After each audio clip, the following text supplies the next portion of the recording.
페이지 85쪽 보시기 바랍니다. 자, 우리가 지난 시간에 반도체에 대한 내용 보시면서 특히 이제 순수 반도체랑 불순물 반도체 구별했고요. 그죠?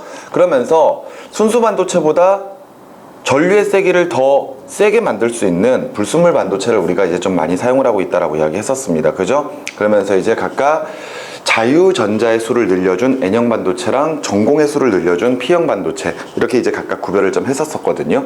근데 그런 반도체들을 우리가 접합을 해서 사용하는 전기 소자가 있다 그랬었습니다. 그랬을 때 우리가 지난 시간에 다뤘었던 내용이 바로 다이오드였어요. 그죠? 보통 다이오드는 두 개의 반도체를 접합해서 만듭니다. 그래서 다이오드의 그 반도체 접합 순서에 따라서 PN 다이오드라고 표현하기도 하고요. 아니면은 MP 다이오드라고 표현하기도 합니다. 아시겠죠? 그런데 어찌됐건 기본 개념은 비슷해요. 그죠? 그러면서 이 다이오드를 우리가 주로 사용하는 이유는 바로 정류작용 때문이다 라고 이야기를 했었습니다. 맞죠? 이때 이 정류작용이라고 하는 것은 우리가 일반적으로 사용하는 교류 신호를 뭐로 바꾸는 것? 직류 신호로 전환시키는 것. 이것을 우리가 이제 다이오드 이렇게 이야기를 했었거든요. 그래서 다이오드를 봤을 때 예를 들어 PN 다이오드를 보면은요, 이때 P형 다이오드에는 P형 반도체에는 전공들이 많고요. 그지? N형 반도체에는 전자들이 많고요. 맞죠? 그러면서 이제 전원장치를 연결을 해줄 겁니다. 그랬을 때 그 전원장치의 플러스와 마이너스 극의 방향에 따라서 우리가 이제 순방향 또는 역방향 이렇게 이제 표현하기도 했었었죠. 그지?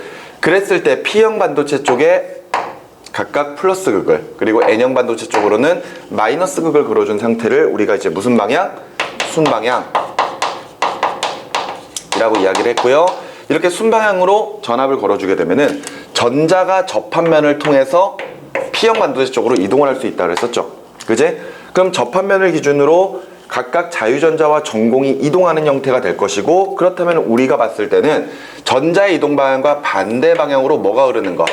전류가 흐르는 것. 이렇게 설명을 할 수가 있다고 했습니다. 그럼 거꾸로 이야기해서 전류가 이쪽 방향으로 흐를 때는 자연스럽게 전자들이 이동을 할 수가 있다라는 것이 되겠죠. 그런데 예를 들어 똑같은 다이오드에다가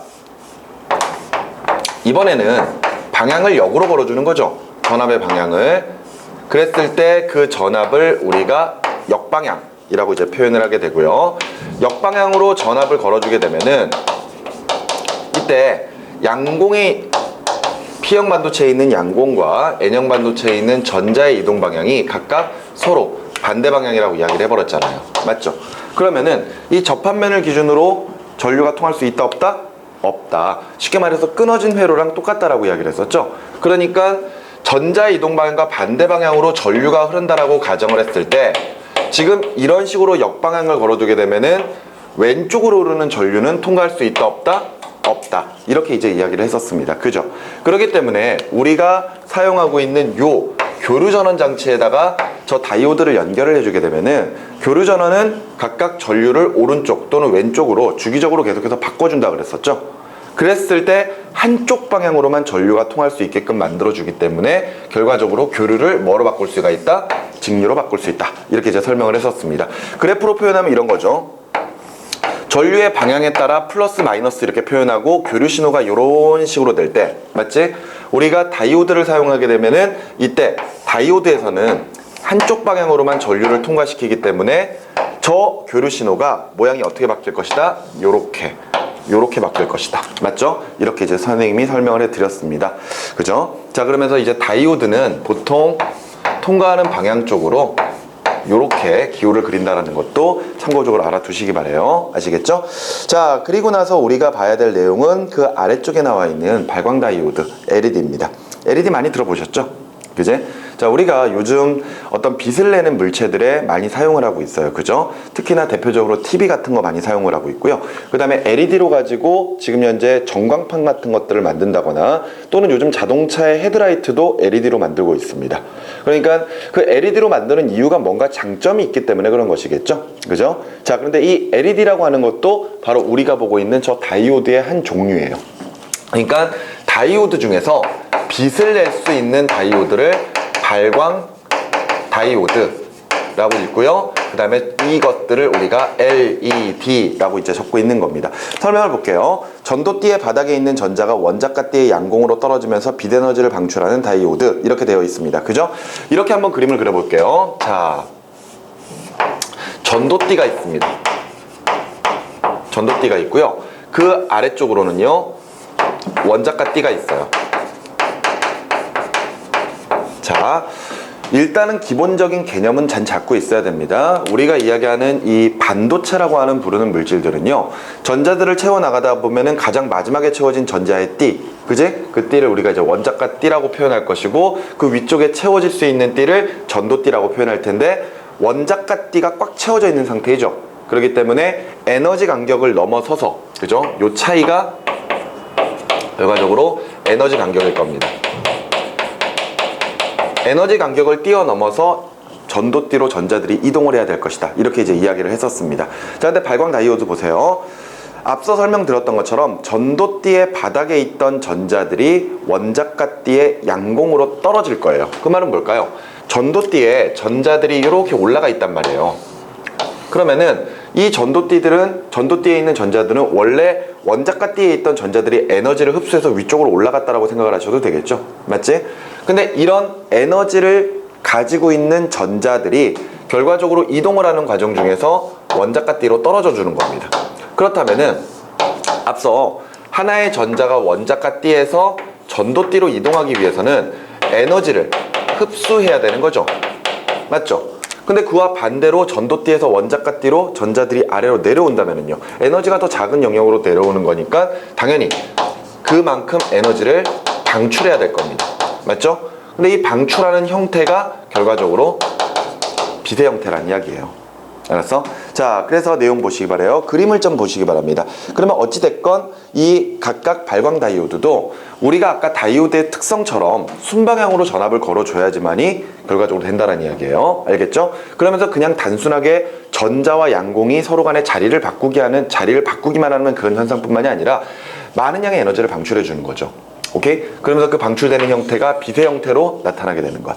그것을 LED라고 정리하시면 되겠고, 내용 보세요. 그래서 발광 다이오드의 특징을 보면은 수명이 길고 작은 사이즈로 제작이 가능하고요. 에너지 준위의 차이에 따라 다양한 색깔의 빛을 방출할 수 있습니다. 많은 수의 전자와 양공이 있어야 되기 때문에 강하게 도핑된 PN 접합이 필요하다. 자, 이거 무슨 말인지 이해되죠? 도핑이라고 하는 게 불순물을 섞어주는 과정이라고 그랬어요. 그랬을 때 빛을 방출하는 것은 결과적으로 전자가 양공으로 떨어지는 거잖아요. 그치? 그러니까 전자들이 많이 떨어지면 많이 떨어질수록 그만큼 빛들을 많이 내놓을 수가 있을 거란 말이에요. 그렇기 때문에 강하게 도핑을 해놔야지 그만큼 에너지를 많이 방출해서 빛을 볼 수가 있을 것이다 라고 볼 수 있습니다. 그리고 우리가 앞서 빛이 가지고 있는 에너지의 크기를 계산할 때 에너지는 플랑크 상수 하에다가 진동수 F를 곱해서 계산한다. 따라서 플랑크 상수에다가 람다분의 C를 곱해주는 것과 같다, 이렇게 이제 표현을 했었었죠. 그랬을 때 요 에너지는 결과적으로 뭐에 비례한다? 에너지는 뭐에 비례한다? 진동수에 비례한다. 그리고 뭐에 반비례한다? 파장에 반비례한다, 이렇게 설명을 했었습니다. 결과적으로 방출되는 에너지는요, 바로 요 에너지일 거거든요. 요만큼의 에너지. 그러니까 이만큼의 에너지에 해당하는 진동수가 있을 것이고 파장이 있을 겁니다. 우리가 가시광선 영역 살펴보면은 빨주노초 파남보의 영역 중에서 빨간색부터 보라색까지 쭉 갈 거예요. 그러면은 보라색 쪽의 파장은 400나노미터 정도였고요. 맞죠? 그 다음에 빨간색 영역은 700나노미터 정도 됐단 말이죠. 그죠? 그렇다라는 것은 색깔들이 결과적으로 파장에 따라 다 나눠져 있다는 뜻입니다. 맞죠? 그러니까 결과적으로 이 에너지 간격을 조절을 해주게 되면은 방출되는 에너지의 크기가 달라질 것이고, 그에 따라 진동수도 다를 것이고 파장도 다르겠죠. 그에 따라 이 발광 다이오드는 다양한 색깔들을 구현을 할 수가 있다, 이렇게 이제 보시면 되겠습니다. 알겠죠? 그러면서 이용 장치는 영상 표시 장치, 그리고 조명 장치 또는 TV 리모컨이나 적외선 발광기 등에 주로 사용한다. 우리가 예전에 사용했던 영상 장치들, 그러니까 쉽게 말해서 TV 같은 것들을 좀 생각을 해보시면은요, 예전에는 TV가 뒤통수가 툭 튀어나와 있는 TV가 있지 않았었습니까? 그죠? 간단하게 영상 장치에 대한 종류들을 몇 가지만 좀 이야기를 해드리고 갈게요. 이 영상 장치는 전기 신호로 화면을 표출해주는 장치를 우리가 이제 영상 장치라고 하겠죠. 그래서 가장 대표적인 게 바로 이제 우리 TV 또는 컴퓨터 모니터 이런 것들일 겁니다. 근데 우리가 최초로 사용했던 영상 장치가 CRT예요. CRT. 이것을 우리가 이제 다른 말로 브라운관 TV라고 표현하기도 하는데, 예전에 아마 본 기억이 있을 겁니다. 지금도 좀 찾아볼 수도 있고요. 옆에서 바라보면은 TV 모양이 이렇게 되어 있는 TV 있죠. 여기에 이제 화면이 있고, 여기에 화면이 있고, 이렇게 뒤가 툭 튀어나와 있는 TV가 있을 겁니다. 이런 TV가 이제 CRT거든요. 근데 CRT TV는요, 전자총을 이용한 TV입니다. 이 브라운관 내부에 빛을 쏠 수 있는 전자총이 있어요. 그래서 그 전자총으로 빛을 쏴가지고 화면을 만들어주는 겁니다. 알겠습니까? 이렇게 해서 화면을 딱 구현해주는 장치가 CRT예요.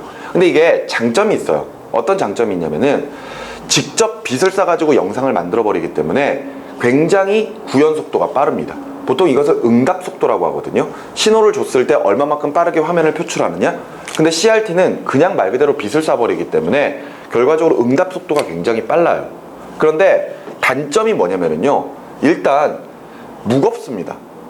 맞죠? TV 자체가 무겁고요, 부피도 굉장히 커요.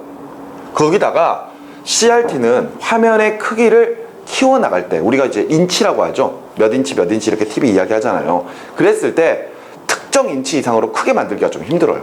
왜 그러느냐? 결과적으로 화면이 커지면 커질수록 그만큼 이 전자총이 뒤로 좀 물러나야 되거든요. 쏠 수 있는 각도가 필요하니까. 말 그대로 딱 붙어있는 상태에서 위아래로 착 쏴버릴 수는 없잖아요. 그러니까 어찌됐건 화면의 크기가 커질수록 전자총의 위치가 뒤로 이렇게 물러날 수밖에 없어요. 그러다 보면은 화면만 커질까요? 아니죠. 뒤통수도 커지겠죠. 뒤통수 되게 많이 물러날 거 아니야. 그러니까 그런 상황 자체가 화면을 크게 만들기에는 부적합하다라는 거죠. 여기까지 이해가 되십니까? 그래서 일단 장점은 응답 속도가 매우 빠르지만 결과적으로 크기를 키워가는데 한계가 있다라는 것. 즉 점점 이제 과학 문명이 발달할수록 더 큰 인치수의 TV가 필요한데 그런 것들을 만들기 좀 부적합했다라는 거죠. 그렇기 때문에 CRT를 대신할 수 있는 또 다른 것들을 우리가 찾아야 됐던 겁니다. 그게 바로 우리가 이야기하는 얇은 TV들 있죠. 그죠? 벽걸이형 TV라고 하는, 그지? 그런 TV 종류들이 나오기 시작을 하는 거예요. 그랬을 때 CRT를 대신하기 시작했던 TV가 바로 LCD입니다. LCD TV. 근데 LCD는요, 액정이라고 하는 물질을 이용하거든요. 액정? 근데 이 액정이라고 하는 녀석이 고체와 액체의 중간 단계예요.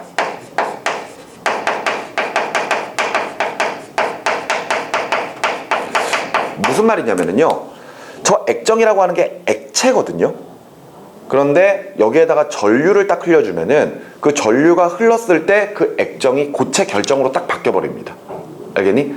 그래서 얇게 TV를 만든 다음에 그 사이에다가 액정을 딱 넣어놔요. 액정을. 알겠어?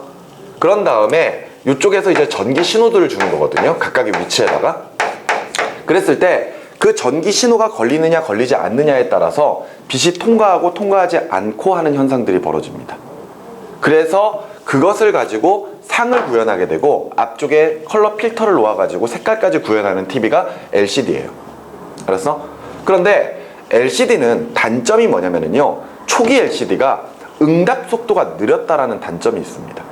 왜냐하면은 어떤 영상들을 만들어 나가는 과정에서 전기 신호로 가지고 결정을 만든 다음에 그것으로 가지고 영상을 표출해야 되잖아요. 그러다 보니까 그 시간 자체가 걸렸다라는 거예요. 그래서 앞서 CRT보다 얇게 그리고 크게 만들 수 있는 장점은 있었지만 결과적으로는 그 응답 속도가 느리다라는 단점이 있었고, 또 하나 전기를 엄청 잡아먹습니다. 왜냐하면 계속해서 전류 신호를 줘야 되니까. 여기까지 무슨 말인지 이해가 되니? 그런 식의 단점들이 있었어요. 그래서 그 단점을 보완해서 또 하나 만든 게 세 번째, PDP라고 하는 게 있거든요. PDP. 이거는 플라즈마라고 하는 것을 이용한 겁니다. 플라즈마 하면은 이 여러분들 나이대에서는 아주 어렸을 때 많이 즐기던 게임이고 지금도 있긴 있어요. 그 카트라이더 같은 게임 보면은 그 캐릭터들이 타고 다니는 자동차가 있거든요. 그 자동차가 뭐 이름들이 막 되게 빠른 이름 같은 게 막 붙어 있는데 거기에 보면 뭐 플라즈마 뭐 막 이렇게 이름이 붙어 있는 경우가 있어요. 그리고 아이들이 잘 보는 애니메이션 만화 영화 같은 데서도 왠지 모르게 강해 보이는 총에는 막 플라즈마 뭐 이렇게 이름이 막 붙어 있는 경우가 있거든요. 근데 플라즈마는 그거랑 거랑 전혀 상관없이 물질의 네 번째 상태입니다. 우리가 알고 있는 물질의 상태는 세 가지가 있다고 알고 있죠. 고체, 액체, 기체. 근데 기체에다가 더 높은 온도와 이 조건들을 가하게 되면은 그 기체가 원자에서 원자에서 전자들이 떨어져 나가는 상태가 돼버리거든요. 그게 결과적으로 우리가 이야기하는 뭐예요? 이온입니다. 이온.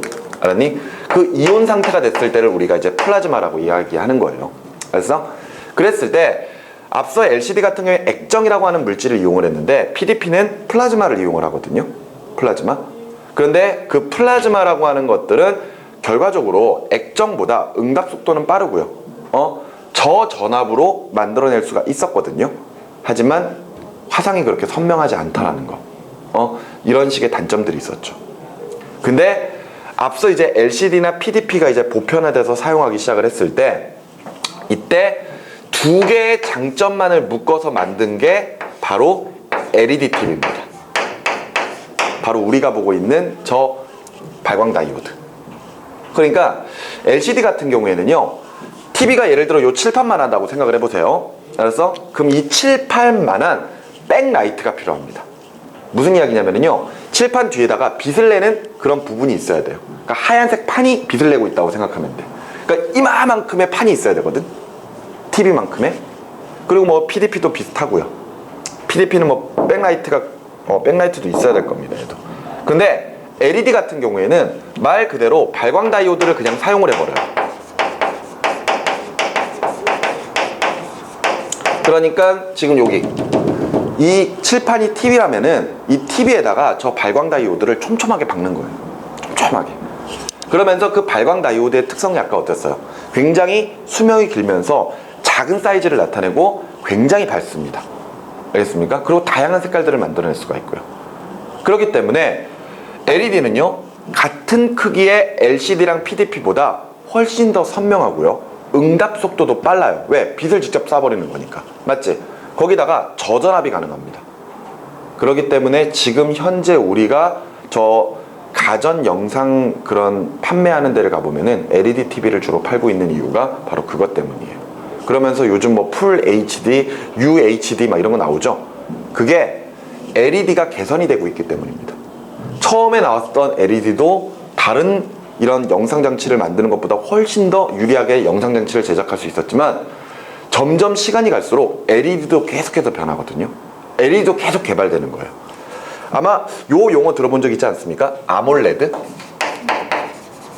아몰레드 하면은 삼성에서 만든 핸드폰이 아마 생각이 날 거예요. 옛날에 그 손담비인가요? 손담비가 막 춤추면서 LED 화면, 저 아몰레드 막 핸드폰 들고 막 그랬던 거 있었었는데, 그게 바로 삼성에서 LED를 개선한 훨씬 더 밝은 유기발광 다이오드라고 하는 것을 이용을 해서 핸드폰 화면을 만든 거예요. 근데 그 전에 이 아몰레드라고 부르는 게 바로 AMOLED라고 적는 거거든요. 그러니까 LED가 OLED라고 하는 이 발광 다이오드로 바뀌었다가 계속해서 개선돼서 만들어진 게 AMOLED거든요. 근데 그 전에 이제 해외에서는 AMOLED 이렇게 읽었었는데, 삼성이 저 AMOLED로 가지고 영상 장치를 만들어 버린 거예요. 조그만하게 핸드폰 화면을. 근데 그 핸드폰 화면을 만들었더니 굉장히 선명하거든요. 밝고 선명하고 그 다음에 해상도도 높고요. 오케이? 그래서 이것을 가지고 만든 핸드폰의 이름을 AMOLED를 그냥 읽어가지고 AMOLED 이렇게 읽어버린 겁니다. 근데 참 삼성이 대단한 게, 이렇게 읽어서 그 전까지 외국에서 AMOLED라고 읽던 것들이 지금 현재 표준어가 아몰레드로 바뀌어버렸어요. 그 정도입니다. 그러니까 우리나라 기술이 굉장해요. 우리나라의 삼성과 LG의 디스플레이 기능이 정말 대단합니다. 그 삼성과 LG가 휴대폰을 만들 때 뭐 항상 라이벌 관계에 있는 회사가 애플이잖아요. 애플. 보통 우리가 i 시리즈를 만들어내는 그 회사, 그러니까 아이폰이랄지 아이팟이랄지 아니면 맥 컴퓨터, 맥 프로 뭐 이런 것들 막 만들죠. 근데 요즘 이제 광고를 하는 것 중에 하나가 그 아이폰 계열들 또는 맥 프로 계열들, 그런 핸드폰이나 노트북에 굉장히 선명한 화면을 쓰고 있다라고 하면서 그 디스플레이를 레티나 디스플레이라고 부르고 있거든요. 그러면서 똑같은 화면에 그냥 일반적으로 쓰던 화면과 레티나 디스플레이 화면을 쓰게 되면은요, 걔네들을 그냥 볼 때는 크게 못 느껴요. 그러니까 우리가 알고 있는 그 아이패드 정도의 크기가 9점 몇 인치 정도 되는 걸로 알고 있거든요. 근데 그 9점 몇 인치에서 그 전에 썼던 디스플레이랑 그 다음에 이 레티나 디스플레이를 썼을 때 그 두 가지를 딱 놓고 비교해 보면은 사람의 눈으로는 사실 크게 느끼지는 못합니다. 그 둘의 차이가 그냥 단지 그냥 레티나 디스플레이가 조금 더 발달하는 느낌을 받을 거예요. 그런데 그 둘의 차이점은 뭐냐면요, 그냥 일반 화면을 썼던 아이패드랑 레티나 디스플레이를 썼던 아이패드랑 두 개를 연결선으로 해가지고 TV에 띄웠을 때, 알았니? 큰 화면으로 표출을 해내게 되면요, 일반 화면은 깨지거든요, 픽셀이. 그러니까 왜 사진 크게 확대시키면 이렇게 픽셀 깨지는 거 있잖아. 그런데 레티나 디스플레이는 일반 화면보다 2배 이상으로 키워도, 그러니까 일반 디스플레이를 썼던 아이패드보다 화면을 2배 이상 키워도 화면이 깨지지 않습니다. 그만큼 촘촘하게 박아놓은 거예요, 픽셀을. 알겠니? 뭐 그래서 선생님 친구도 지금 현재 그 앱 개발자거든요. 그래서 지금 뭐 안드로이드를 할지 아니면은 그 애플사에 해당하는 그 각각의 소프트웨어에서 그 앱 개발을 하고 있는데, 그 레티나 디스플레이 때문에 굉장히 고생을 많이 하고 있대요. 그러니까 기존 화면을 만들어낼 때보다 훨씬 더 많은 픽셀들을 찍어야 되다 보니까 그게 너무 힘들다 그러더라고. 그래서 막 투덜투덜 되는 거 선생님이 들었었는데, 그 레티나 디스플레이는 우리나라의 LG가 만든 겁니다. 그러니까 우리나라의 기술들이 보통이 아니에요. 그죠? 이렇게 해서 TV의 역사들이 계속해서 바뀌어 나갑니다. 그래서 우리가 지금 가전제품 매장에 가면은요, CRT TV는 볼 수 없어요. 그리고 PDP도 볼 수 없습니다. 물론 PDP가 한두 종류 정도 있는 걸로 알고 있어요. 근데 PDP는 거의 없다고 보시면 되겠고요. 지금 현재 그 얇은 벽걸이형 TV 같은 경우는 LCD TV 아니면 LED TV입니다. 근데 LCD도 초기 LCD랑 지금 LCD는 좀 달라요. 지금 LCD는요, 기술의 개발로 응답 속도도 굉장히 빨라지고요, 저전압으로 설계가 됩니다. 그렇기 때문에 예전의 단점을 어느 정도 보완을 해냈다라고 보시면 되겠고, 당연히 같은 인치수로 본다면은 LCD가 더 저렴하겠죠. 오케이? LCD가 좀 더 저렴합니다, LED보다. 알았어? 그런데 항상 그 가전제품 매장, 우리가 이제 대형 마트나 아니면은 뭐 예를 들어서 그 뭐라 그럴까요, 전자랜드나 뭐 이런 식의 가보면 이제 영상장치들 쫙 진열해 놓은 데 있잖아요. 근데 거기를 항상 가보시면은요, 똑같은 사이즈의 LCD TV와 LED TV를 딱 함께 놓아둔 경우가 대부분 많습니다. 근데 왜 그렇게 놓아두느냐? 밑에 가격표도 크게 붙어 있겠죠? 똑같은 사이즈에 똑같은 기능을 가지고 있는데 하나는 LCD고 하나는 LED예요. 근데 그 두 개의 가격을 비교해 보면은 크게는 막 50만 원, 100만 원도 막 차이가 날 수 있단 말이에요. 보통 한 50만 원 정도 차이가 난다고 보시면 됩니다. 그럼 선생님이 예를 들어서 TV를 사러 갔어요, 똘레똘레. 그래가지고 거기에 있는 직원분하고 상담을 합니다. 요만한 사이즈의 TV가 좋을 것 같아요. 그래서 TV를 그걸 한번 좀 봅시다 이러면서 TV를 보고 있어요. 그러면서 직원이 보여줍니다, 두 종류의 TV를. 찾으시는 사이즈가 바로 이겁니다. 모든 기능들이 이렇게 들어가 있고 좋아요, 그렇게 이야기를 해요. 좋네요. 근데 이렇게 보니까 가격이 되게 많이 차이 나네요. 왜 그래요? 그러면은 하나는 LCD고 하나는 LED입니다. 나 일단 저렴한 게 좋은데, 어차피 뭐 똑같은 사이즈의 기능도 똑같은데 그냥 LCD로 할게요, 이렇게 얘기를 할 겁니다. 그러면 직원이 그래요. LCD로 하셔도 전혀 문제 없습니다. 예전에 비해서도 LCD는 많이 개선이 돼서 응답 속도도 빨라지고요, 그 다음에 저전압으로 설계됐기 때문에 굉장히 좋습니다, 이렇게 이야기하면서 뭐라고 이야기하냐면요, 그런데 똑같은 화면 한번 보시겠어요? 하면서 똑같은 화면을 딱 틀어줘요. 그런데 자, 눈에 띄는 차이가 있으시지 않습니까? 하고 내가 딱 봤더니 LCD랑 LED랑 두 개가 똑같은 화면을 보여주고 있는데 LCD는 약간 어둡고 LED는 선명한 겁니다. 그러니까 이거 왜 이래요? 이러면은 아무리 LCD가 개선이 됐다고 하더라도 결과적으로 선명도에서는 LED를 따라올 수가 없습니다, 이렇게 딱 이야기하겠죠? 그러면서 우리가 사실 TV를 살 때, 큰 사이즈의 TV는 우리가 뭐 자주 사진 않지 않습니까? TV를 하나 살 때 뭐 보통은 적게 써도 몇 년 이상 쓰는데 어차피 오래 쓰실 거 훨씬 더 선명한 걸 쓰시는 게 더 낫지 않을까요? 이렇게 이야기를 할 겁니다. 그럼 선생님처럼 귀가 얇은 사람들은 귀가 팔락팔락팔락 거리면서 그래? 하긴 뭐 LED가 좋다 그러니까 LED를 한번 사자. 그래서 좋습니다. LED로 사겠습니다. 이렇게 해서 사가지고 갈 거예요. 그런데 막상 집에 가서 LCD랑 LED를 두 개를 딱 틀어놔 보잖아요. 그러면은 두 개를 구별 못해요. 솔직하게 이야기해서. 매장이 밝은 거는 둘째 치고요. 비교 대상이 없기 때문입니다. 우리가 TV 두 개를 놓고 동시에 보진 않잖아요. 근데 우리가 집에서도 LCD 정도의 밝기라면은 충분히 선명하게 봐요. 그리고 우리가 집에서 이렇게 볼 때 아무리 TV에서 HD 화면을 지원해 준다고 하더라도 결과적으로 어떤 라인을 따라서 들어오느냐에 따라서 TV 화질이 HD가 아닐 수도 있는 거거든요. 그럼 아무리 TV가 좋아도 아무리 풀 HD에 LED로 만들어진 TV라고 하더라도 화면이 선명하지 않을 수 있단 말이에요. 그러니까 뭐 꼭 LED를 꼭 사야 된다 뭐 이런 식의 생각은 들지는 않습니다. 근데 확실한 건 LCD보다 LED가 좋은 건 확실해요. 근데 만일 예를 들어서 큰 TV 같은 것들을 사가지고 뭐 몇 년 동안 거실에다 놓고 쓴다? 뭐 이렇게 한다면은 솔직히 선생님도 개인적인 생각으로는 LCD보다 LED가 낫습니다. 왜? LCD는 액정을 쓰다 보니까 예를 들어서 파손이 생기면은요, 수리비가 어마어마하게 많이 들어요. 그러니까 예를 들어 TV가 2만원타 라고 가정을 한다면은 예를 들어 충격을 쾅 줬는데 예를 들어 뒤에 백라이트가 깨졌다? 백라이트가 깨지면은 전체를 다 갈아야 돼요. 그냥 새로 사는 게 그게 나을지도 모릅니다. 새로 하나 사는 게 나을지도 몰라요. 그리고 액정이 막 깨지면 흘러내려가는 그런 이렇게 무늬로 나타나고 막 그러거든요. 그리고 이렇게 막 꾹꾹 누르면은 색깔들이 막 변하는 것을 느낄 수가 있을 겁니다. 그렇기 때문에 실제로 LCD보다는 LED를 쓰는 게 훨씬 더 낫다고 생각을 해요. 근데 뭐 예를 들어서 조그만한 TV 같은 거 그런 걸 사는데 굳이 뭐 한 1년 정도만 쓸 건데 그걸 굳이 꼭 LED로 살 필요가 있는가라는 생각도 해보고 있어요. 솔직히 말해서. 옛날에 그 TV 모니터를 쓸 때요. 컴퓨터 모니터를 쓸 때 LCD가 있고 LED가 있었을 때 LCD가 개선이 되지 않으면은요. 응답 속도가 너무 느려가지고 그 컴퓨터 화면으로 쓰기 약간 좀 불리한 경우가 있었습니다. 어떤 경우가 있었냐면요. 바로 학생들이 게임할 때 정말이에요. 그 게임할 때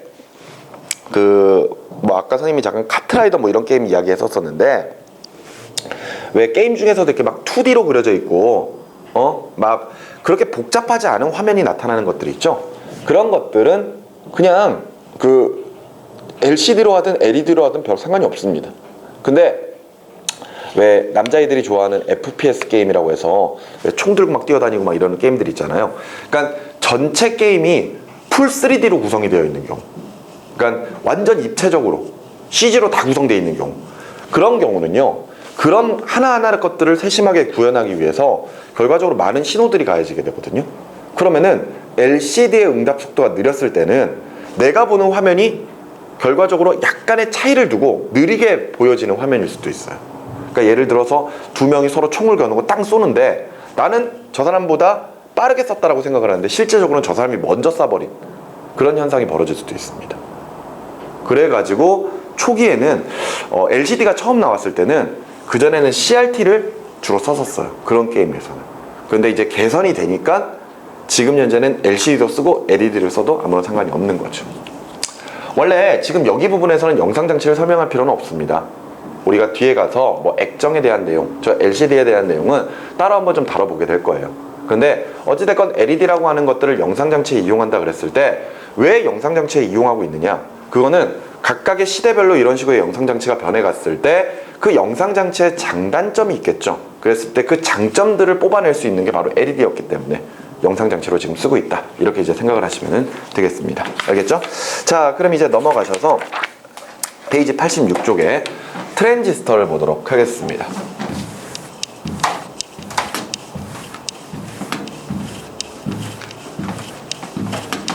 우리가 앞서까지 봤었던 거는 다이오드죠, 다이오드.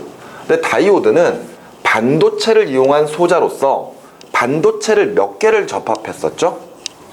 2개였죠? 그래서 PN 접합 다이오드나 또는 MP 접합 다이오드 뭐 이렇게 해서 각각 2개로 구별을 했었습니다. 그죠?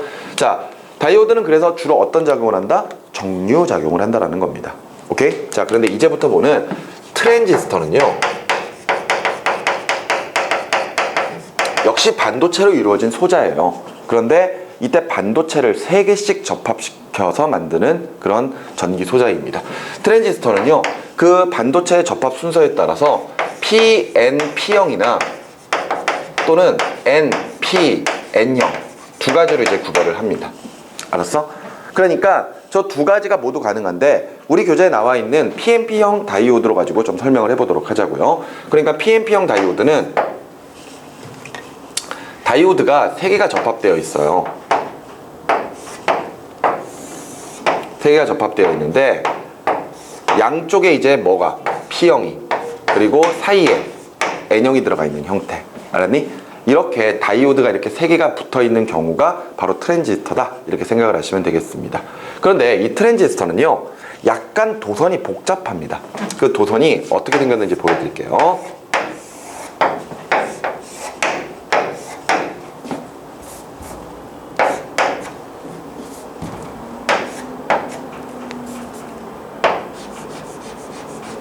이렇게 생겼다고 보시면 됩니다. 아시겠습니까? 자, 그러면서 우리가 일단 트랜지스터에서 용어를 좀 봐야 될 것 같아요. 용어. 트랜지스터의 각 부분을 부르는 명칭들이 있습니다. 명칭들. 여기 좀 더 그릴까요? 이렇게. 자, 보세요. 이때 여기 P형 부분 있죠? 이쪽 부분. 이쪽 부분을 E라고 적은 다음에 읽을 때는 2m라고 읽습니다. 2m. 자, 그 다음에 여기 부분 있죠? N형에 접합되어 있는 부분. 여기는 B라고 적은 다음에 읽을 때는 베이스라고 읽어요. 알았죠? 그 다음에 여기 부분은 C라고 적은 다음에 읽을 때는 컬렉터라고 읽습니다. 여기까지 되셨습니까? 우리 교재에 설명 나와 있죠? 자, 일단 내용 볼게요. 트랜지스터는 전기 신호를 증폭, 제어, 발생하는 데 사용하는 반도체 소자를 말하며 기본적으로 P형, N형 반도체를 NPN 또는 PNP 두 가지의 방법으로 접합해서 만든다. 되어 있습니다.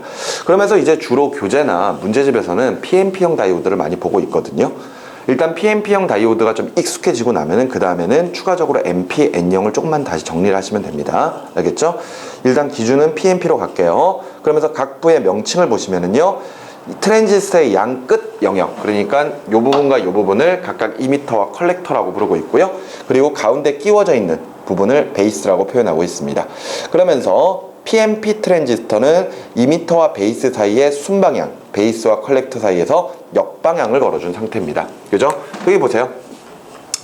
이미터와 베이스 사이에는 이렇게 지금 전압이 걸려 있어요. 맞죠? 그럼 보세요. 이 전압은 쭉 도선을 따라가 보면은 P 쪽에 플러스가, N 쪽으로 마이너스가 연결되어 있는 상태죠. 그럼 이건 아까 우리 다이오드에서 순방향의 전압을 걸어주었다. 이렇게 볼 수가 있을 겁니다.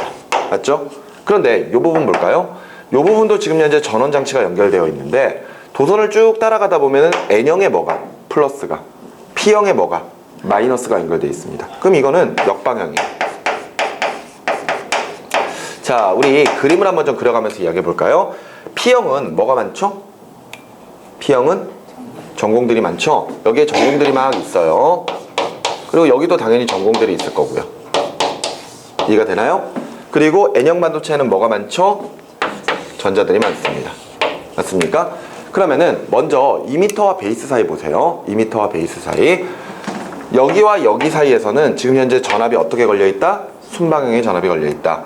그렇다면은 지금 이미터와 베이스 사이에서는요, 순방향의 전압 때문에 각각 전자가 접합면을 따라 이동을 하겠죠. 이해가 되시나요? 그러면서 당연히 마이너스 쪽으로 계속해서 전자의 공급이 일어날 겁니다. 맞죠? 당연히 플러스 쪽으로는 계속해서 뭐가 공급되고 있다? 양공이 공급되고 있다. 이렇게 생각을 하면 되겠네요. 그죠? 그러면은 지금 현재 이미터와 베이스 사이에서는 결과적으로 접합면을 따라 전공과 자유전자의 이동이 일어나니까 전류가 통한다, 통하지 않는다? 통한다. 이렇게 설명할 수가 있겠네요. 그럼 전자가 이쪽 방향으로 지나가니까 결과적으로 전류의 흐름을 우리가 이 방향으로 생각할 수 있겠죠? 맞나요?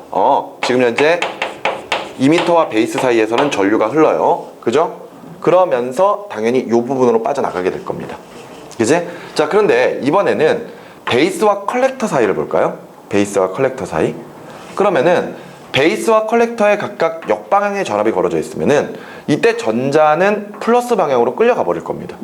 맞죠? 전자가 플러스 방향으로 끌려가겠죠? 그리고 양공들도 쉽게 말하면은 마이너스 쪽으로 끌려가는 형태가 돼버릴 거 아니에요. 그러면은 지금 현재 요 접합면을 기준으로 전자나 양공의 이동이 있나요?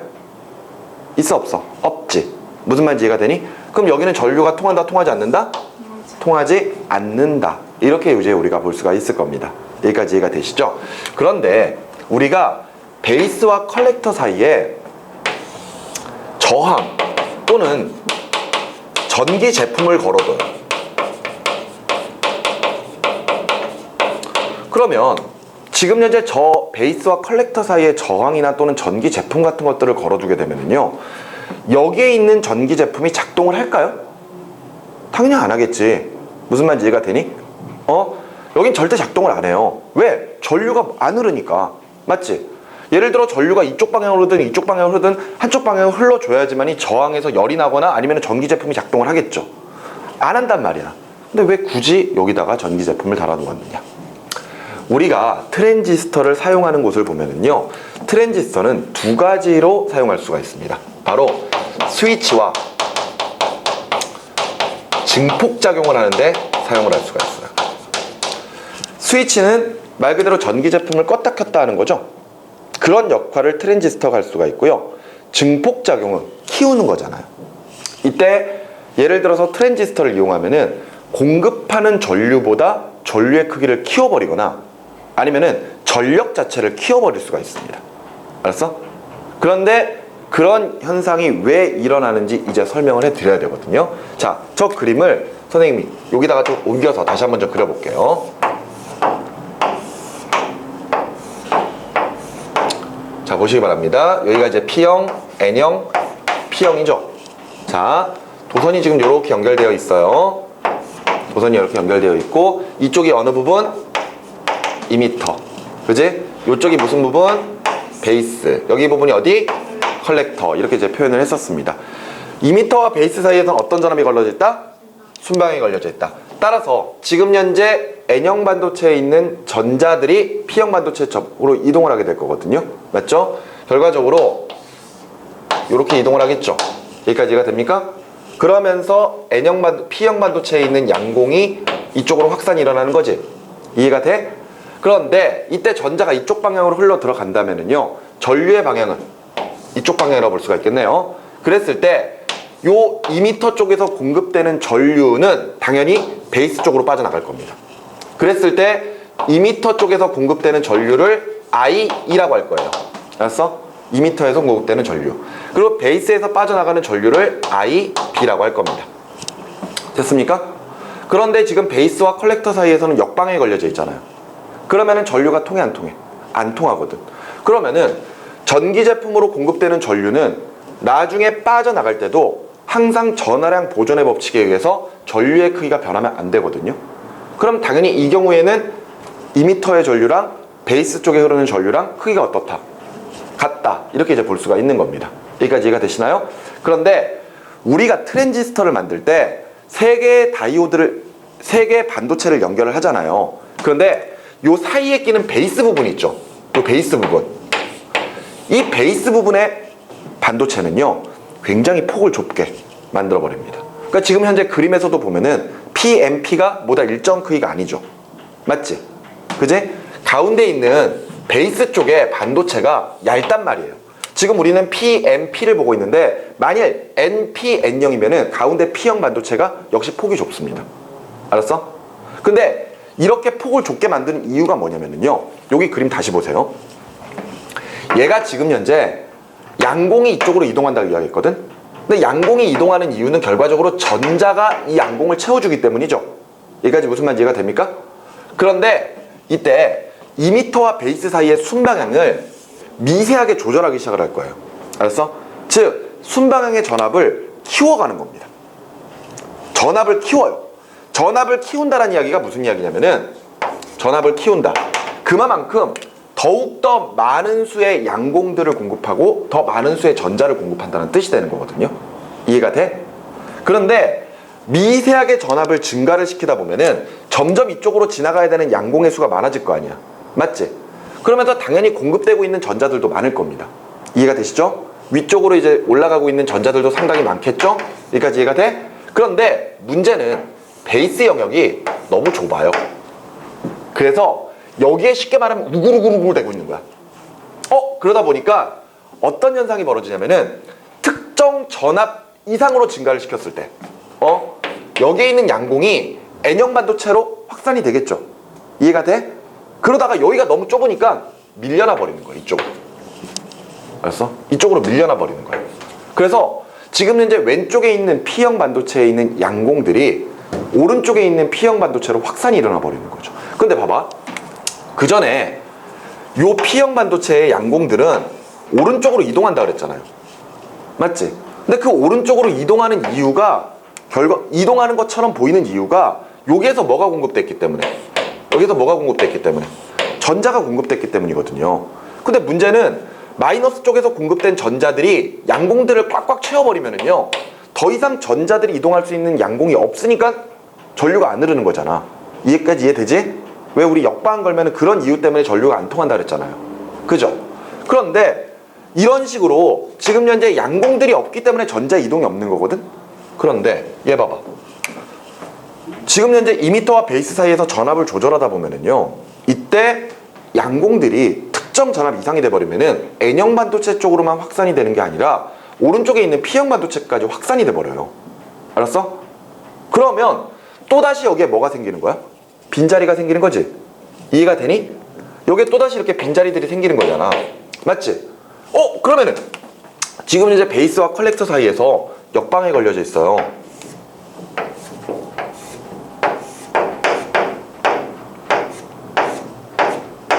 역방에 걸려져 있단 말이야. 여기가 지금 마이너스니까 결과적으로 양공들이 막 생기는 순간에 여기에서 공급되는 전자들이 어떻게 할까요? 이쪽으로 계속 이동을 할 수가 있겠죠. 여기까지 이해가 됩니까? 빈자리, 양공들을 플러스가 직접 공급을 해주는 게 아니라 2m 쪽에서 확산이 된 양공들이 지금 현재 오른쪽에 있는 P형 반도체를 채워주기 시작을 하는 겁니다. 오케이? 그러니까 빈자리다! 이러면서 전자들이 막 이쪽으로 이동을 해 나가기 시작을 하는 거지. 알았어? 그러면은 이렇게 전자의 흐름이 생겨버리면은요, 당연히 그와 반대 방향으로 뭐가 생겨야 돼? 전류가 생겨야지. 그래서 요 방향으로 전류가 흘러버립니다. 그 전류가 컬렉터 쪽에서 흐르는 전류 IC가 되는 거예요. 알았어? 자, 다시 그림 그릴까요, 여기?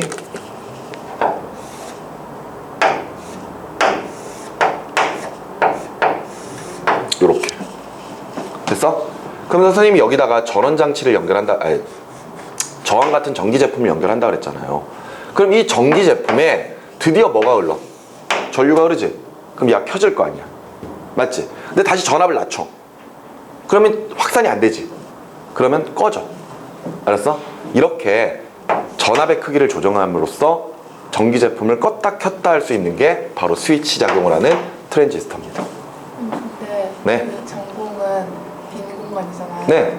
그러면 그 실체가 없는 거잖아요. 근데 근데 왜 확산이 일어난다고 보냐고? 네, 전공은 간단한 거야. 여기에 양공들이 많아지니까 여기서 채워지는 전자들 있지? 전자들이 우글우글 되면서 여기에 원래, 그러니까 예를 들어서 100개의 양공이 생겨 있어요. 100개의 전공이. 그럼 여기서도 100개의 전자들이 있을 거 아니야?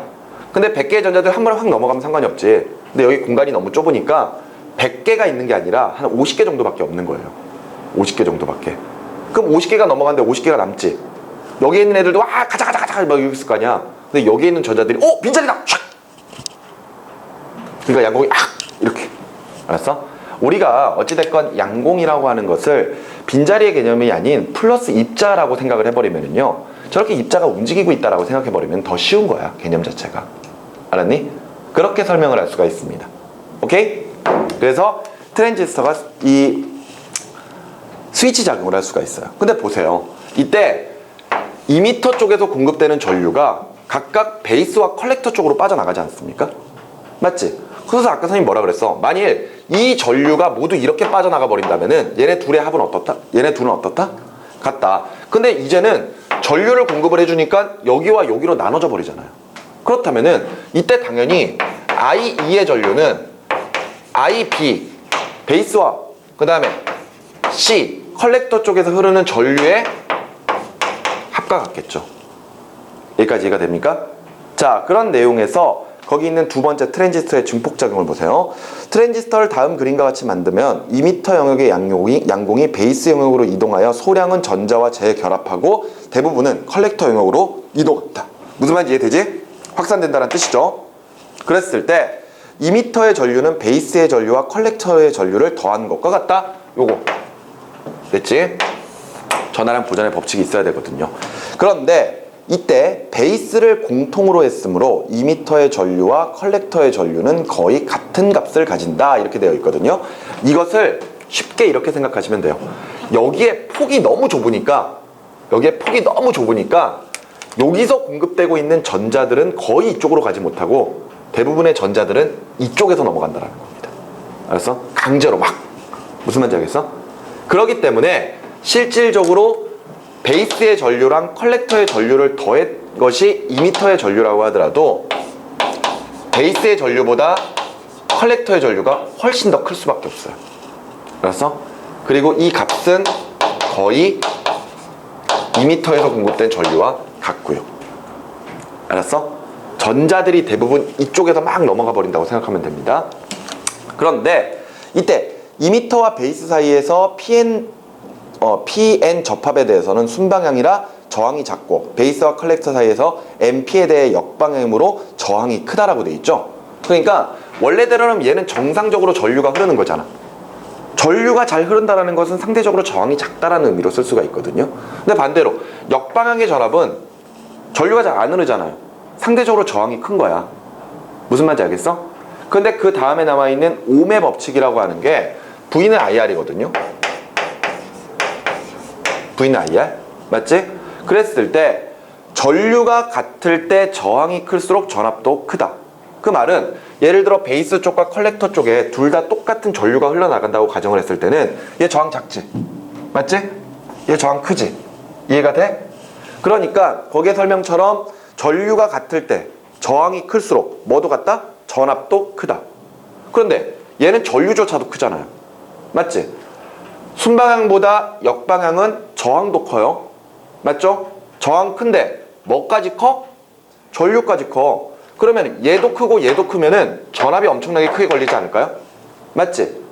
굉장히 높은 전압이 걸려버려요. 이 역방향에서는. 무슨 말인지 알겠어? 근데 우리가 사용하고 있는 전기 제품은 공급되는 전압과 전류의 크기에 의해서 결정되는 전력과 관계가 있단 말이에요. 전력 P. 무슨 말인지 알겠니? 근데 이 전력 P가 VI로 계산이 돼요.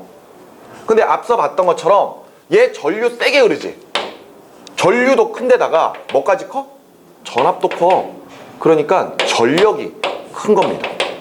그만큼 공급하는 전기 에너지가 큰 거예요. 무슨 말인지 알겠어? 그렇기 때문에 앞서 2m 쪽에서 공급했을 때의 전력보다 컬렉터 쪽에서 빠져나가는 전력이 훨씬 더 큰 겁니다. 무슨 말인지 알겠니? 그래서 증폭작용을 할 수가 있는 거죠. 됐습니까? 여기까지 이해가 돼요? 되게 어려운 내용입니다. 솔직히 말해서. 이게 쉽지가 않은 내용이에요. 트랜지스터가. 근데 이해 잘 되나요? 그럼 내가 설명 잘한 거야. 근데 다행이네요. 어찌됐건 잘 이해를 했으니까. 자, 트랜지스터는 이런 개념이라고 생각하시면 됩니다. 오케이? 그래서 트랜지스터는 스위치와 증폭작용을 한다. 이렇게 설명을 했습니다. 참고로 다이오드도 스위치 작용할 수 있어요. 왜냐하면은 순방 걸어주면 켜지고 역방 걸어주면 꺼질 거 아니야.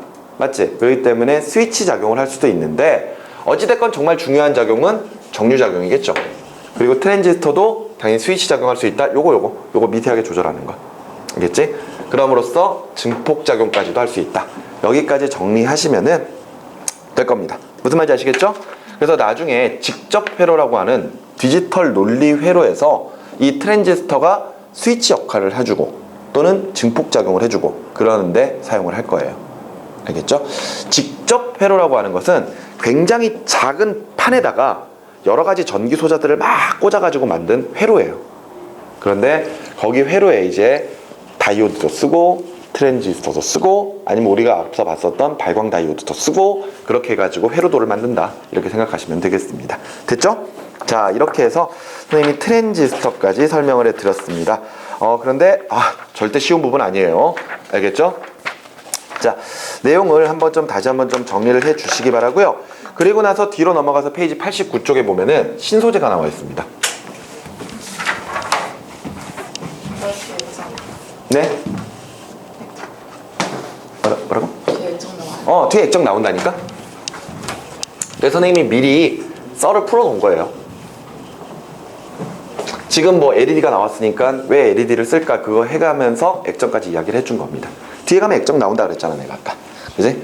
자, 그러면 신소재 보세요. 알았어? 신소재는 말 그대로 이제 우리가 새롭게 쓰는 어떤 물질 같은 것들이겠죠? 맞지? 거기에 보니까 뭐가 나와 있어요? 초전도체가 나와 있네요. 맞죠? 우리 앞에서 뭐 배웠습니까? 도체, 그 다음에 절연체, 부도체죠? 그리고 반도체까지 배웠잖아요. 근데 또 하나가 더 나오는 거야. 초전도체. 근데 이 초전도체는요, 굉장히 좀 특이한 물질입니다. 설명 보면은 특정 온도에서 전기 저항이 0이 되는 물질이에요. 네?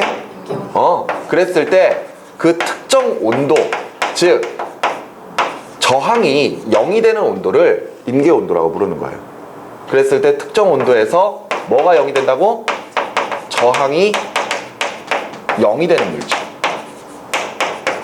요거 정말 대단한 물질입니다. 우리가 도체 중에서 특히 이제 전류를 잘 통하는 금속들을 좀 생각을 해보면요, 금속마다 저항들이 다르거든요.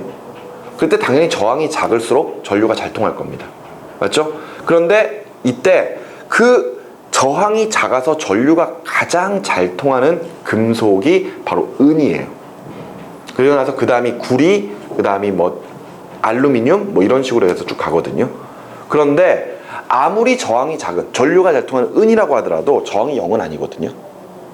그런데 이 초전도체라고 하는 물질은 저항이 0이에요. 그 말은 전류가 흐를 때 아무런 방해를 받지 않는다는 거거든요.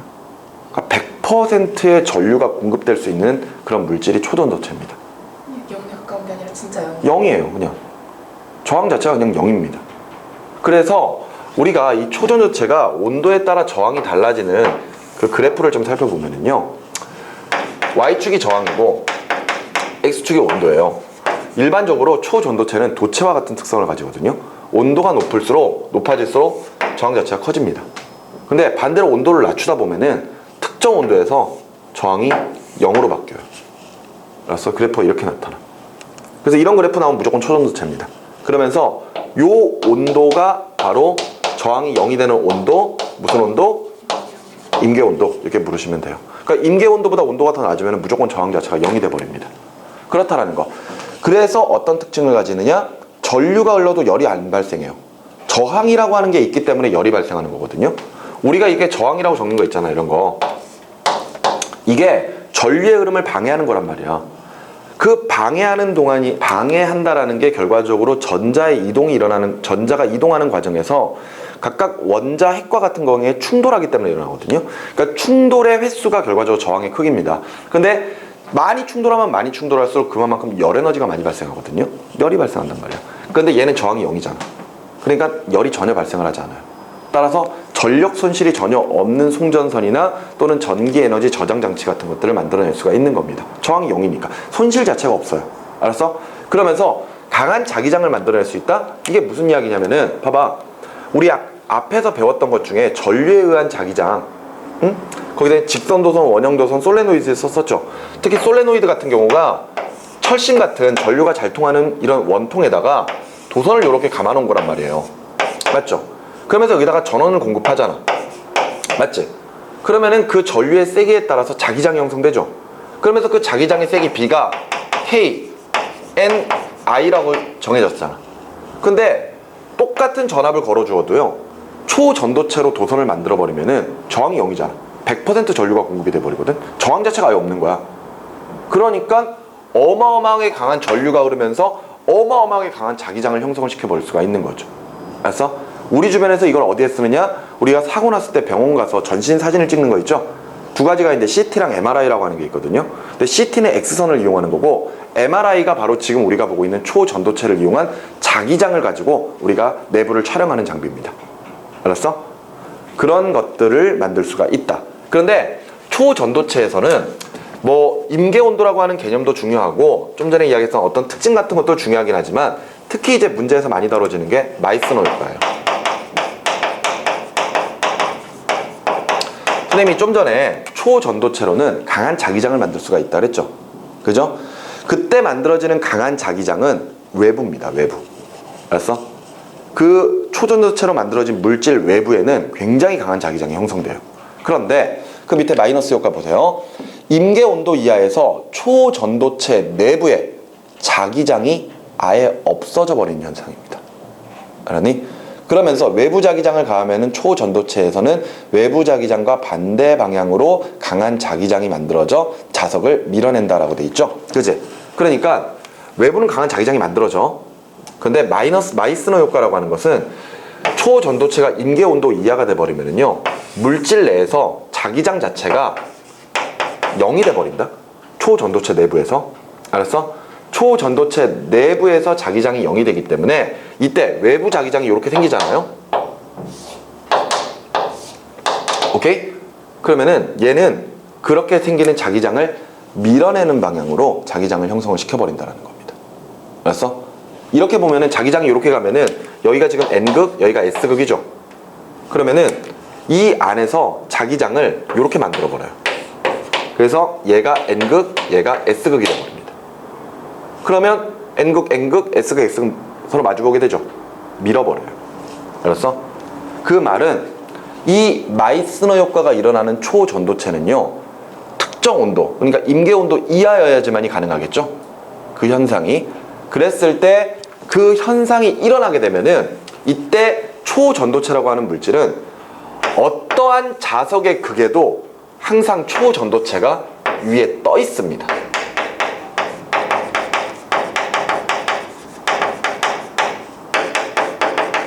알았어? 이 자석의 극이 N극이 되든 S극이 되든 상관이 없어요. 무조건 밀어내. 그래서 이렇게 둥실둥실 떠 있을 수 있는 효과를 마이스너 효과라고 합니다. 그럼 이 마이스너 효과 어디서 사용하느냐?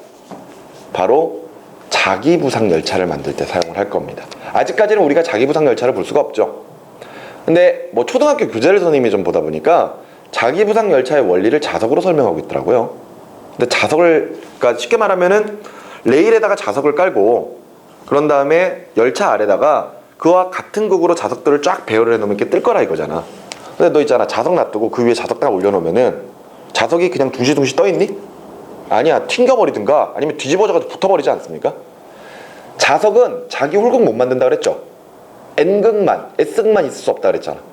그러니까 만일 레일이 다 N극으로 깔려 있어요. 그러면은 기차 아랫면에다가 N극을 서로 마주보게끔 딱 설치를 해놓잖아요. 그럼 그 반대편에 S극이잖아. 열차가 뒤집어져 버릴 겁니다. 그러니까 튕겨나가든가 뒤집어져 버릴 거예요. 그러니까 자석으로 가지고는 자기부상 열차를 못 만들어요. 대신에 요거 초전도체로는 자기부상 열차를 만들 수가 있습니다.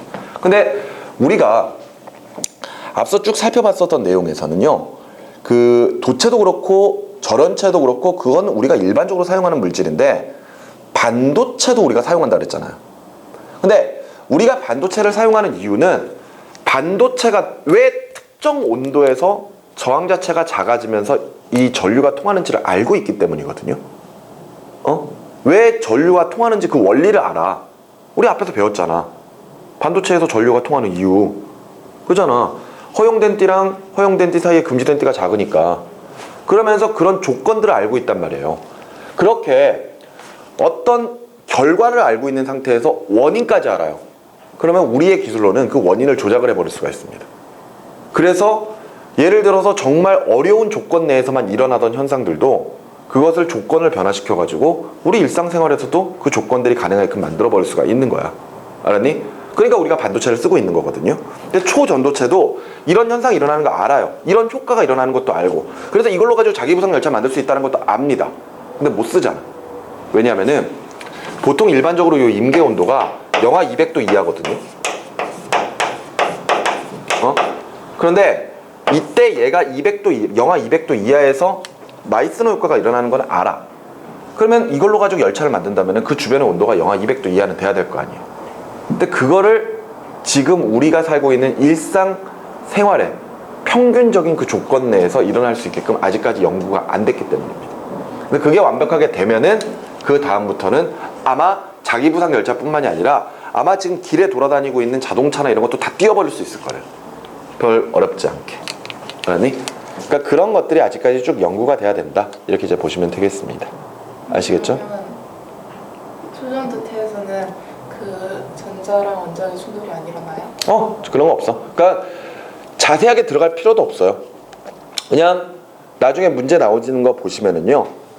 초전도체는 특정 온도, 임계 온도 이하에서 전기저항이 0이 된다. 그래서 나타나는 현상, 마이스너 효과가 있다. 어디에 사용하느냐? 이런 자기부상 열차 같은 데 사용할 수가 있다. 근데 마이스너 효과가 일어나는 이유는 내부의 자기장이 0이 되기 때문이다. 오케이? 그리고 그래프로는 이렇게 표현한다. 이게 끝이에요. 그 이유에 대해서는 우리도 따지지 않습니다. 왜? 아직까지 연구하고 있는데 뭘? 그걸 왜 물어보겠어? 그지? 절대 물어보지 않습니다. 아시겠죠? 여기서는 오메 법칙을 못 써요? 안 됩니다. 그런 거 전혀 신경 안 쓰셔도 돼요. 아시겠죠? 그렇게 해서 이 신소재에서 첫 번째 초전도체를 이제 좀 정리를 하시면 되겠고요. 그 아래에 유전체가 나와 있거든요. 이 유전체는 설명 보시면 전기장 내에서 표면에 전하가 유도되는 물질이라고 되어 있는데 쉽게 말해서 이 유전체라고 하는 거는 부도체 일종들이에요. 부도체. 알았어? 전류가 잘 통하지 않는 것. 부도체는 선생님이 지난 시간에 이야기했듯이 자유전자가 없고 자유전자의 수가 적고 대신에 뭐가 많다? 속박전자의 수가 많다 그랬지. 그러니까 결과적으로 전자들이 자유롭게 이동할 수 없기 때문에 이제 부도체 같은 절연체가 나타나는 거거든요. 그런데 그런 절연체 같은 물질들도 전기장 내에 들어가면은요 플러스 마이너스의 극을 띌 수가 있습니다. 그 이유가 바로 이 유전 분극이라고 하는 현상 때문이에요. 거의 그림에서처럼 유전체라고 부르는 물질이 처음에는 아무런 전하 플러스 마이너스를 띠고 있지 않거든요. 오른쪽에 있는 그림 보면 됩니다. 근데 플러스 마이너스의 극을 딱 걸어주게 되면은요 그와 반대 극으로 얘네들이 쫙 배열이 돼 버린단 말이에요. 그지? 플러스 쪽으로는 마이너스가, 마이너스 쪽으로는 플러스가 배열돼 버리죠. 그러면서 이 유전체에 순간적으로 플러스 마이너스의 극이 생기는 거 아니? 그것을 유전 분극 현상이라고 이제 표현을 하게 되는 거죠. 됐습니까? 그런데 그 밑에 나와 있는 뭐 유전체의 이용이나 이런 부분은 아직까지 보시지 않으셔도 돼요. 알았어? 그냥 유전 분극이 일어나는 물체를 유전체라고 부른다라는 것 정도까지만 정리를 해 두시기 바랍니다. 알겠죠? 자, 여기까지 보시고 칠판 정리한 뒤에 다시 시작하도록 하죠. 자, 그러면은 계속 페이지 90쪽 보시기 바랍니다. 우리 지금 계속해서 신소재 보고 있어요. 그 중에서 앞서 이야기했었던 초전도체, 그 다음에 유전체에 있었었죠? 그치? 유전체 같은 경우에는 예를 들어 이제 절연체 같은 물질들이 전기장 내에서 극을 띠게 되는 현상, 그것을 우리가 이제 유전 분극이라고 표현하면서 그 유전 분극이 일어나는 물체를 우리가 유전체라고 부른다라고 정리를 하시면 되겠습니다. 그러면서 자세한 내용은 뭐 여기에 나와 있는 것처럼 뭐 유전체를 전기장 속에 넣으면 유전 분극이 일어나고 전기장과 반대 방향의 전기장이 형성된다. 유전체를 넣을수록 내부 전기장이 감소하여 더 많은 전하를 충전한다. 이런 내용들만 그냥 한번 읽어두시고요. 뒤에 가서 축전기나 코일 부분에서 이 내용을 좀 더 보강을 하도록 하면 됩니다. 아시겠죠? 자, 그리고 나서 액정 보시면 되겠네요. 그죠? 선생님이 아까 그 LED 설명 드리면서 액정에 대한 이야기를 좀 했었습니다. 그죠? 액정을 이용해서 만든 TV가 LCD라 그랬었죠? 그지? 자, 그런데 그때 이제 액정이라고 하는 것은 고체와 액체 중간 단계의 물질이라고 했거든요. 그죠? 그러니까 액정이라고 하는 이름이 결과적으로 고체를 뜻하는 결정, 그리고 액체를 뜻하는 말 그대로 액체. 오케이? 요 두 가지의 글자에서 하나씩 딴 거라고 생각하시면 돼요. 자, 설명 읽어보겠습니다. 긴 막대 모양의 분자로서 액체의 성질과 결정의 성질을 동시에 가지기 때문에 액정이라고 표현하고요. 액체의 성질 때문에 유동적이어서 전압에 따라 배열이 달라질 수 있습니다. 유동적이라고 하는 것은 움직일 수 있다는 뜻이죠.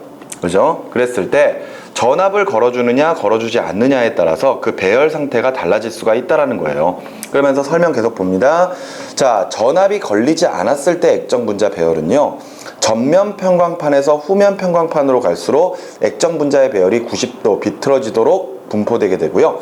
전면 편광판을 통과한 편광된 빛의 편광 축도, 액정 분자의 축에 맞춰 회전하고 결국 후면 편광판의 축과 나란하게 되어 통과된다라고 되어 있습니다. 그죠? 이게 도대체 무슨 말인지 하나도 모르겠죠? 그지? 자, 먼저 편광이라고 하는 것부터 정리를 해보도록 합시다. 편광. 자, 이 편광이라고 하는 것은요, 우리가 빛을 보면은 빛은 모든 방향으로 쉽게 말해서 이렇게 진동을 하고 있어요. 그러니까 예를 들어 빛을 쏘게 되면은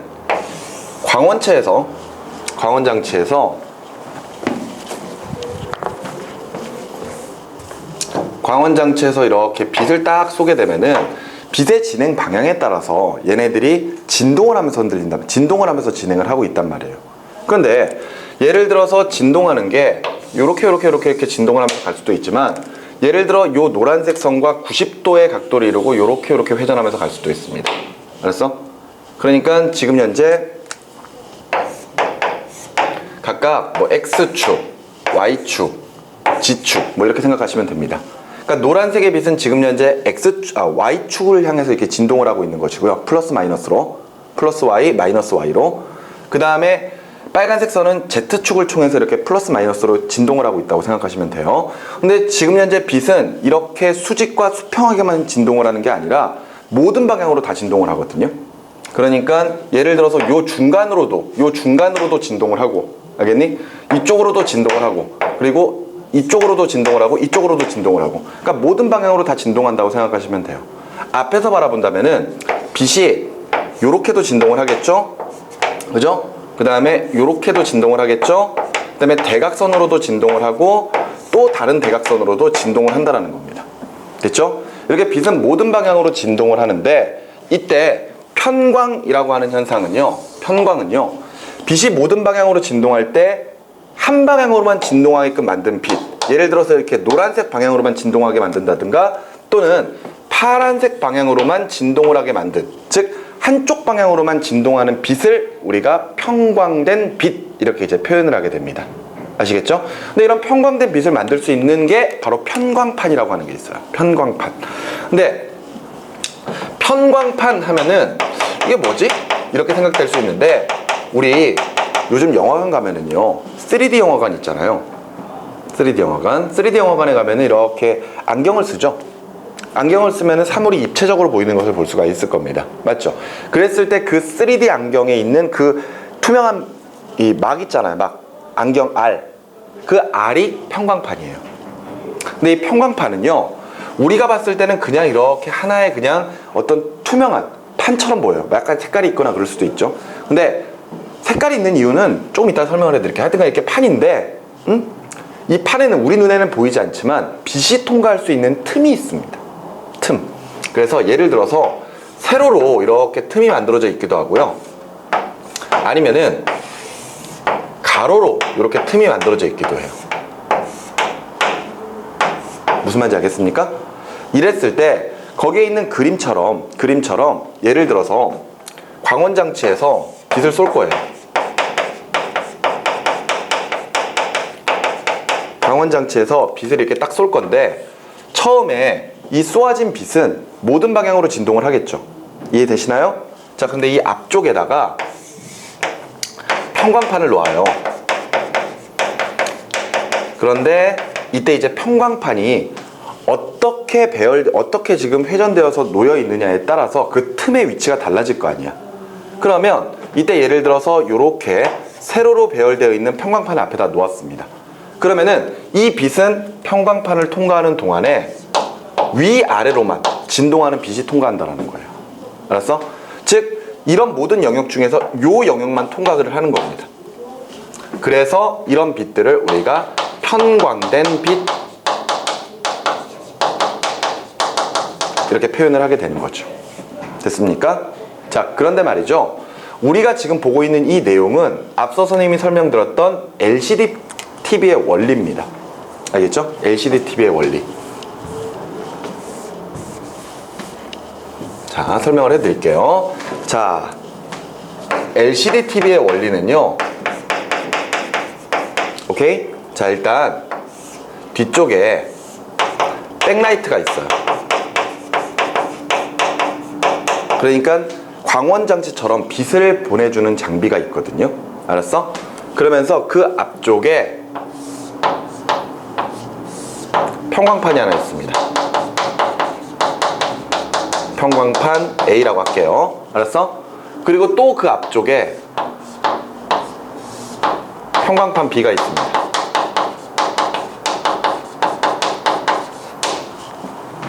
여기까지 되셨습니까? 그런데 이때 이 두 개의 평광판은 서로 배열이 반대예요. 반대라기보다는 수직입니다. 예를 들어서 이 평광판 A는 틈이 수직으로 배열되어 있다. 이렇게 생각하시면 되겠고요. 평광판 B는 수평하게 배열되어 있다. 이렇게 생각을 하시면 되겠습니다. 이해되시죠? 그러면은 앞서 이렇게 광원장치 앞에다가 평광판을 놓았는데 예를 들어 그 틈이 세로로 배열되어 있다면은 평광된 빛은 위아래로 진동하는 빛밖에 안 남는 거죠. 여기까지 이해가 되시죠? 예를 들어서 평광판이 가로 배열로 되어 있다. 그러면은 광원장치에서 쏘아진 빛은 평광판을 지나가게 되면 어떤 방향으로만 진동을 해요? 수평하게만 진동을 할 거 아니야. 맞지? 그러면서 이렇게 쭉 진행을 할 거란 말이죠. 여기까지 이해되시죠? 그런데 지금 보면은 하나의 평광판은 수직으로 배열되어 있습니다. 그러니까 여기에 있는 틈이 이제 세로로 이렇게 배열되어 있는 거죠. 그리고 평광판 B는 가로로 이렇게 배열되어 있단 말이에요. 그러면 이때 보세요. 이때 이렇게 세로로 세로로 배열되어 있는 이 평광판을 빛이 지나가게 된다면은 빛의 세로 성분밖에 안 남아요. 맞죠? 근데 이렇게 세로 성분만 남은 빛이 예를 들어서 그 앞쪽에 수평으로 배열되어 있는 어떤 평광판을 또 지나가게 된다? 그러면은 얘는 수평 상태의 빛만 통과할 수 있거든요. 수평 성분만. 근데 얘는 뭐밖에 없어? 수직 성분밖에 없지. 그러면 이 빛은 이 두 번째 평광판을 통과할 수 있을까요? 없을까요? 없다라는 겁니다. 다 걸러져 버려요. 무슨 말인지 이해가 되시나요? 이렇게 배열에 따라서 평광된 빛이 통과할 수도 있고 통과하지 못할 수도 있습니다. 그런데 지금 현재 백라이트 앞쪽에 두 개의 평광판이 있는데 그 하나의 평광판은 수직, 하나는 수평이란 말이죠. 그런데 요 사이에 액정이 들어가 있어요. 액정이. 알았어? 자, 그래서 이제 빛을 쏠 거야. 알았어? 근데 이때 전압을 걸지 않으면은요. 알았어? 액정은 액체 상태를 유지합니다. 오케이? 전압을 걸지 않으면 액체 상태를 유지를 해요. 그러니까 이 사이에 있는 액정들이 분자 상태로 자유스럽게 유동적으로 움직이고 있다고 생각을 하시면 됩니다. 그런데 자, 백라이트에서 빛을 쏠 거예요. 알았어? 전압을 전혀 걸지 않을 거야. 전압을 걸지 않은 상태에서 지금 현재 빛을 딱 쏴요. 그러면은 첫 번째 평광판을 통과했을 때 수직 성분만 남겠지. 이해가 되니? 수직 성분만 남은 상태에서 통과를 하는데 그 다음에 액정을 지날 때 그 액정 분자들이 액체 상태로 지금 이제 유동적으로 흐르고 있단 말이에요. 그 상태에서 액정 분자들이 배열이 흐트러져 있는 거예요. 알았어? 우리 고체 같은 경우에는 배열이 굉장히 규칙적이죠. 근데 액체는 어때요? 굉장히 불규칙적이잖아. 그런데 이때 액정들이 막무가내로 막 흐트러져 있는 건 아니라 배열들이 비틀어지면서 배열이 되어 있는 겁니다. 그래서 이때 평광된 빛, 수직 성분만 남은 빛이 액정을 지나가는 동안에 회전을 해요. 회전. 그러면서 90도를 회전하게 되면은 봐봐요. 이거거든? 요렇게 통과했어, 빛이. 맞지? 근데 이게 빛이 수직으로 이렇게 딱 흔들리면서 이렇게 진동을 하다가 액정 분자들을 싹 지나가는 동안에 얘네들이 이렇게 흔들리기 시작하는 겁니다. 바뀌어요. 흔들리는 게. 알았어? 그래서 뭐로 바뀌어? 요거로 바뀌는 거야. 요 성분으로. 그래서 그러면 회전이 되면서 결과적으로 이것을 통과를 해버리게 되는 거죠. 오케이?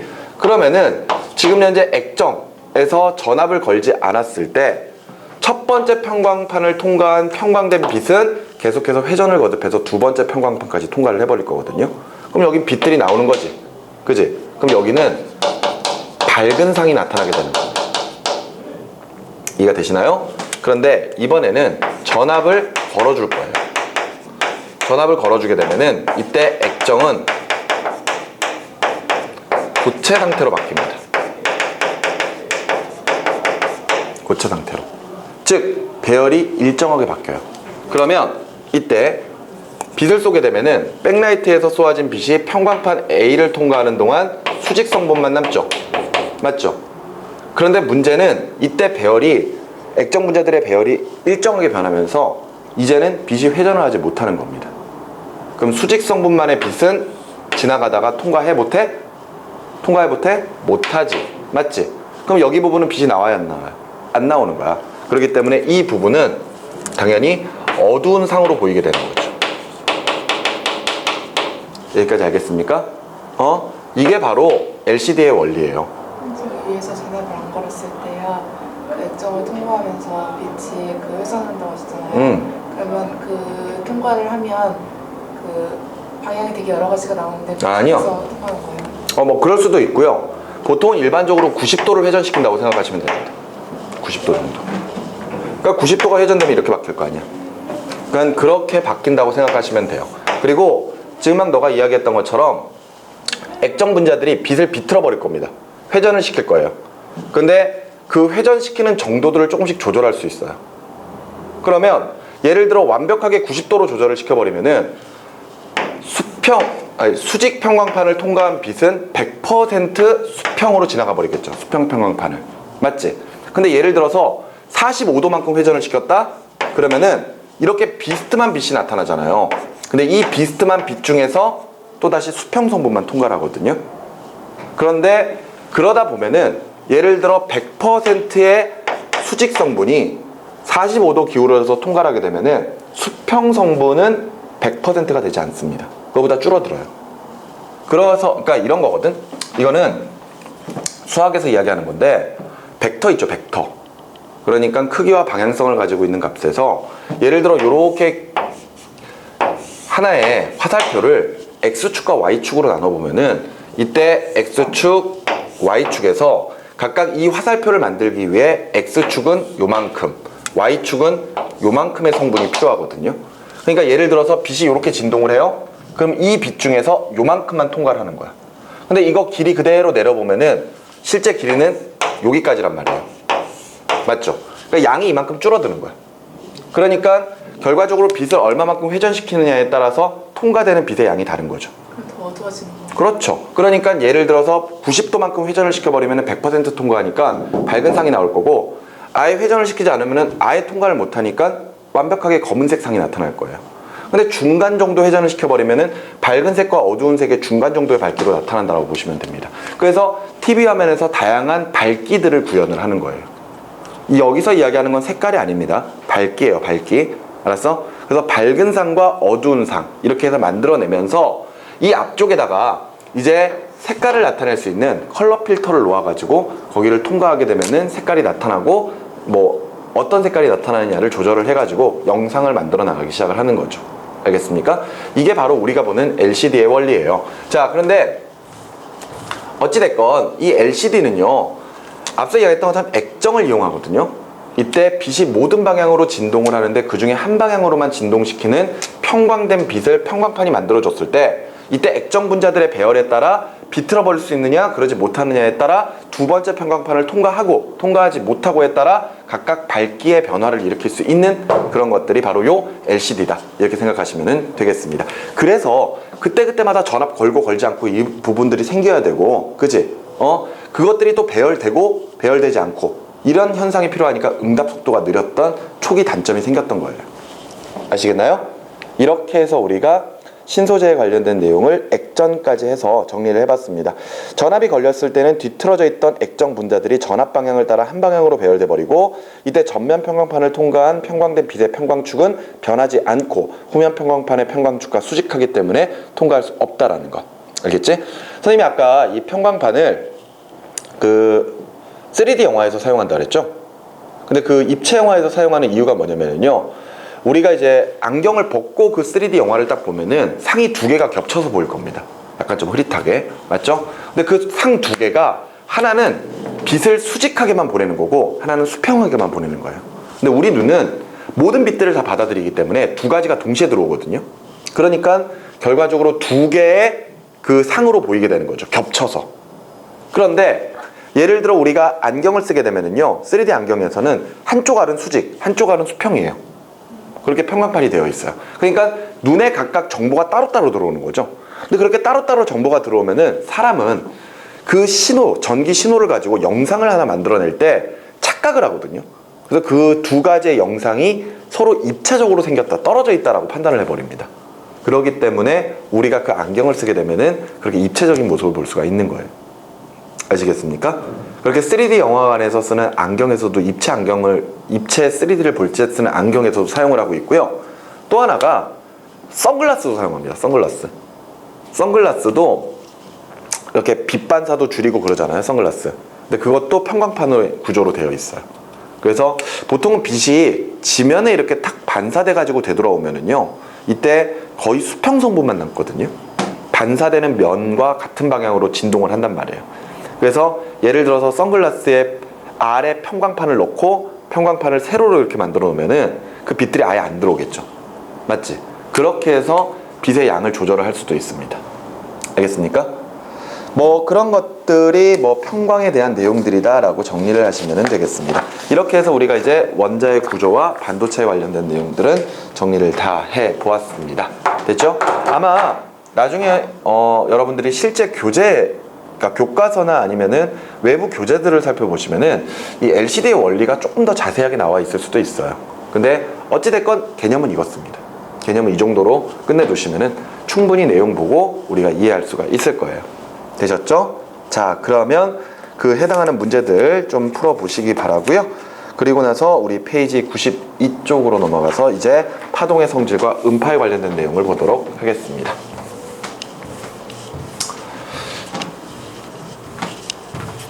시간상 뭐 많은 부분을 설명하기는 좀 힘들겠네요.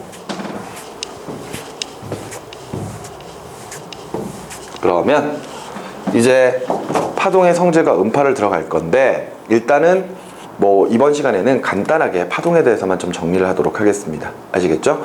자, 파동의 정의는 매질 내의 한 점에서 생긴 매질의 교란 상태가 매질을 통해서 규칙적으로 퍼져나가는 현상, 이렇게 되어 있습니다. 뭐 교란이라고 하는 건 쉽게 말해서 흔들리는 거라고 생각하시면 돼요. 알겠죠?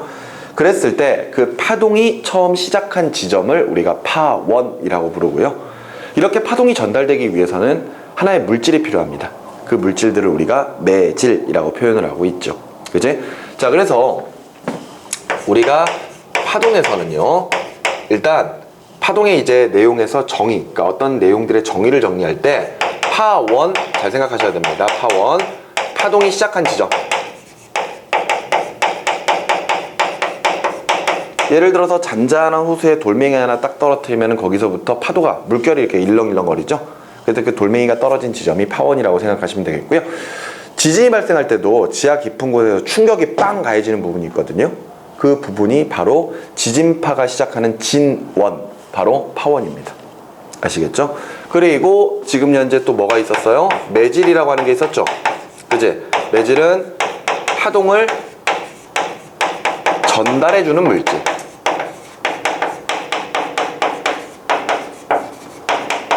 이렇게 정리 내릴 수가 있습니다. 그죠? 그런데 여기서 우리가 대표적인 매질들을 좀 생각을 해보면요, 매질은 일단 소리 같은 경우에는, 음파 같은 경우에는요, 공기 같은 매질이 필요하고요, 물결파 같은 경우에는 물이라고 하는 매질이 필요합니다. 근데 예를 들어서 물결파를 생각해 보시면 우리가 바닷가에서 볼 수 있는 파도 치는 모습이거든요. 근데 그런 파도 치는 모습이 이렇게 파도가 치고 있을 때, 그죠? 이랬을 때 여기 부분이 다 물인 거잖아요. 근데 우리가 바닷가에 가서 이렇게 가만히 보고 있으면은 파도가 내 앞으로 왔다가 또 밀려났다가 이런 모습을 보게 될 겁니다. 근데 결과적으로 그런 모습은 파동이 움직이는 것처럼 보인다는 거거든요. 맞죠? 그런데 파동의 진행 방향이 오른쪽이에요. 그런데 이렇게 진행을 하고 있는 거에서 지금 현재 이 물결파를 전달해주는 매질이 뭐라고요? 물이라 그랬죠? 맞지? 근데 이 물이라고 하는 매질은요, 절대 이동하지 않습니다. 알겠습니까? 이때 여기에 있는 물들은 제자리에서 진동만 할 뿐이에요. 그래서 우리가 파동을 이렇게 정의 내릴 수가 있습니다. 파동은요, 이동하는 것이 있고요, 진동하는 것이 있습니다. 그래서 이때 이동하는 것은 에너지예요. 에너지가 이동합니다.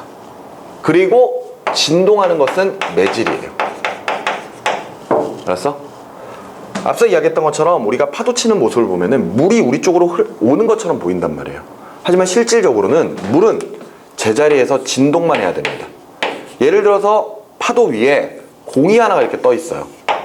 그러면은 이 공은 매질인 물의 이동에 따라서 움직일 거거든요. 근데 파도가 치는 모습이 오른쪽으로 진행되는 것처럼 보인다고 해서 공이 오른쪽으로 흘러가지 않는다라는 겁니다. 왜?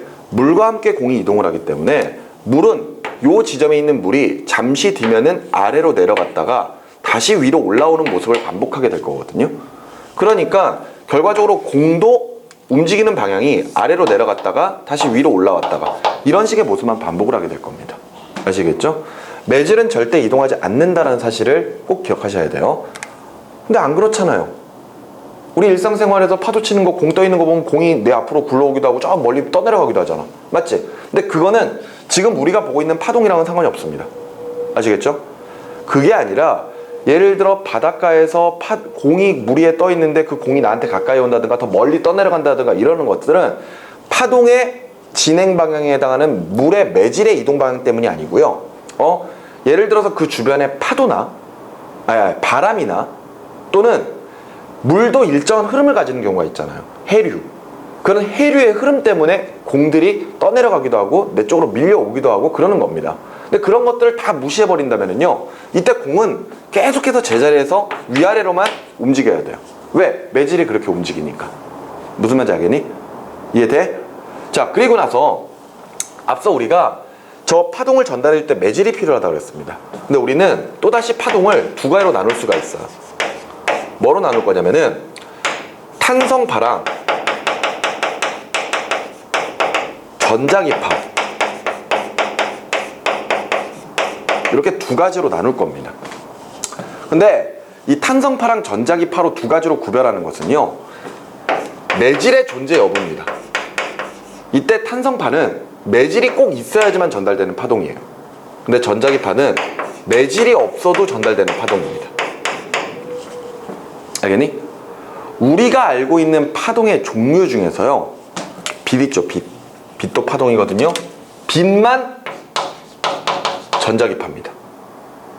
하지만 나머지 음파랄지 물결파랄지 지진파랄지 이런 모든 것들은 다 탄성파예요. 알겠습니까? 우리 왜 앞에서 상대성 이론 할 때 빛도 파동이니까 매질이 있어야 되지 않겠어? 근데 왜 진공에서 전달되지? 그러면은 우리는 지금 현재 우리가 알지 못하는 또 다른 매질을 통해서 빛이 전달된다고 생각을 하자. 그러면서 가상의 매질인 에테르를 만들었죠. 기억나시나요? 그제? 그런데 나중에는 진짜로 빛이 매질이 없어도 전달된다는 것을 알게 됐단 말이에요. 그래서 빛을 우리가 이제 전자기파 이렇게 표현하고 있는 거죠. 그러니까 원래대로라면 파동이 전달되기 위해서는 매질이 있어야 되는데 매질이 없어도 전달될 수 있는 파동이 빛이다, 이렇게 생각하시면 됩니다. 아시겠죠? 그 다음에 또 파동을 정리해 봅시다. 다시 파동은요, 파동의 진행 방향과 매질의 진동 방향에 따라서 두 가지로 나눌 수가 있죠. 바로 횡파와 종파로 구별할 수 있습니다. 이때 파동의 진행 방향이 오른쪽일 때, 파동의 진행 방향이 오른쪽이라는 것은 곧 에너지가 오른쪽으로 지나가고 있다는 뜻이에요. 알았지? 그랬을 때 매질이 수직으로 진동하는 경우, 이 경우가 횡파죠. 종파는요, 진행 방향과 매질의 진동 방향이 서로 나란한 경우, 그런 경우를 종파라고 표현합니다. 그래서 횡파는 모습이 이렇게 나타나죠. 그런데 종파는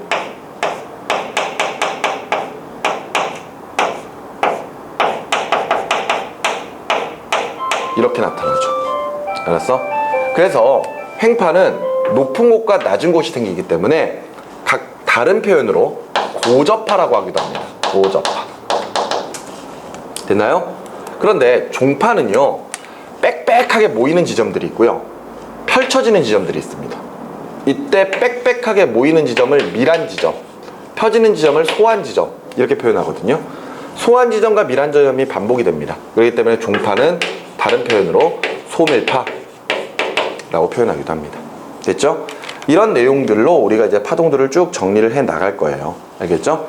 그러면서 페이지 92쪽에 나와 있는 파동의 표시 부분부터 우리가 다음 시간에 조금 다뤄보도록 하겠습니다. 아시겠죠? 오늘 했었던 내용에서는 특히나 그 전에 했었던 다이오드와 그 다음에 오늘 새롭게 배웠던 트랜지스터, 그 두 가지가 어떤 식으로 작용을 하고 있는지 그것을 정확하게 이해하는 게 포인트였던 수업이라고 생각하시면 됩니다. 무슨 말인지 알겠습니까? 이거 생각보다 쉽게 넘어갔던 것 같은데 의외로 이게 쉽지 않은 부분이에요. 알겠죠? 따라서 뒤에 있는 문제들도 한번 조금씩 다뤄보시기 바랍니다. 알겠습니까? 자, 오늘 수업은 여기까지고요. 다음 시간에는 파동의 성질과 음파, 다시 이 파동의 표시부터 시작을 하도록 하겠습니다. 아시겠죠? 수고하셨습니다.